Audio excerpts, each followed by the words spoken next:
Como era de se esperar, o vídeo provando que a Bíblia é repulsiva recebeu muitas críticas. Muitas delas são críticas absolutamente vazias e sem fundamento, e algumas despencam para a questão pessoal.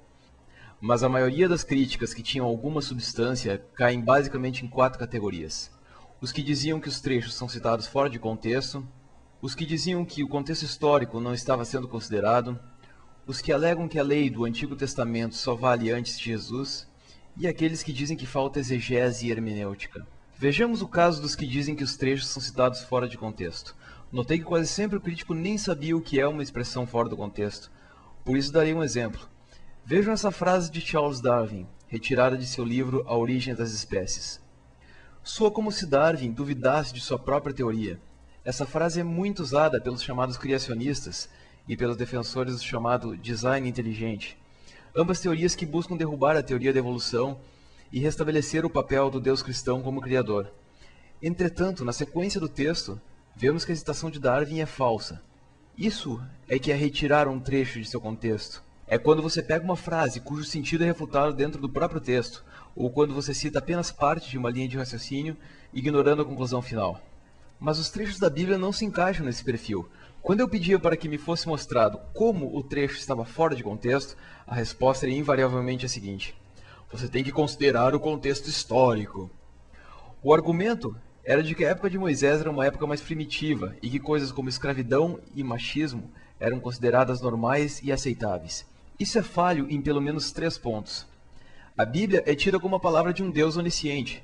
Se ele era onisciente, mesmo naquela época ele saberia, por exemplo, que apedrejar adolescentes é uma coisa abominável. Entretanto, o Deus de Moisés achava mais abominável comer carne suína em vez de bovina.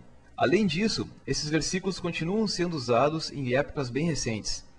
Por exemplo, entre os séculos 17 e 19, os senhores de escravo da América do Norte usavam trechos da Bíblia para mostrar aos africanos que era a vontade de Deus que eles fossem escravos.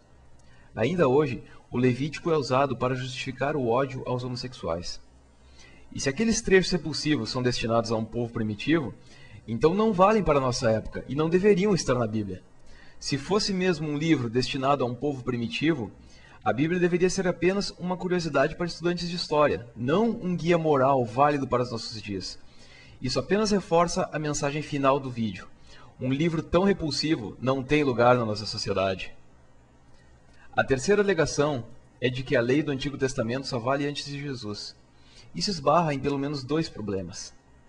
Primeiro, como o Deus cristão supostamente é onisciente, a lei de Deus deveria ser perfeita e imutável. Se a partir do Novo Testamento a lei não vale mais, então isso é falso. Segundo, no próprio vídeo é mostrado que, no Sermão da Montanha, Jesus confirma que a lei continua valendo.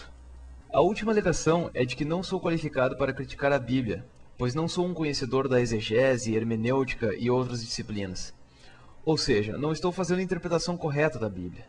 Mas qual é, por exemplo, a interpretação correta nos trechos em que o Deus fala em apedrejar e passar pessoas ao fio da espada? Que explicação tornaria esse trecho agradável?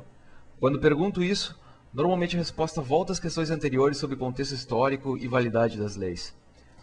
Além do mais, a própria necessidade de se fazer tanta interpretação de livros sagrados é um perigo em si. O que separa o religioso moderado do fundamentalista é justamente a interpretação. E onde estão os exegetas e hermeneutas quando a Bíblia é usada com fins atrozes?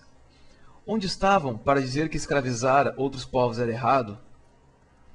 Onde estavam quando foi iniciada a caça às bruxas e a Inquisição? Onde estavam para criticar os que usaram a Bíblia para criar a onda de antissemitismo que culminou com o nazismo? A Bíblia é, sim, um livro repulsivo.